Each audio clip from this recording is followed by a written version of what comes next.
പുതുമുഖ സംവിധായകനായ ജിനോ ഡെനീസിൻ്റെ സംവിധാനത്തിൽ നമ്മുടെ സ്വന്തം മെഗാസ്റ്റാർ അഭിനയിച്ച ബസൂക്ക തിയേറ്ററിലെത്തിയിരിക്കുകയാണ്.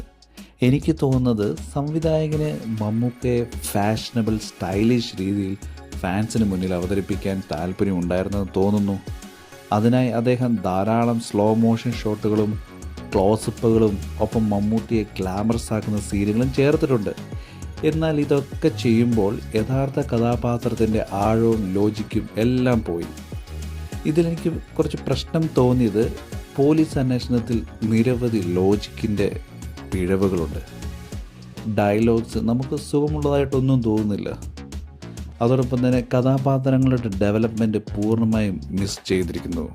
ഒരു സ്റ്റൈലിഷ് വിഷ്വൽ ഇഫക്റ്റ് ചിത്രമാണെങ്കിലും കഥയുടെ ആഴം കുറവാണ്.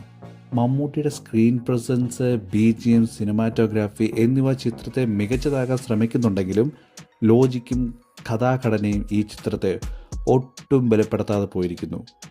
ഒരു മമ്മൂട്ടി ഫാൻ എന്ന നിലയിൽ ഇത് ഒരു വിഷ്വൽ ട്രീറ്റ് ആണെങ്കിലും ഒരു സിനിമാ പ്രേമിക്ക് ഇത് നിരാശപ്പെടുത്തുന്ന ഒരു സിനിമയാണ്.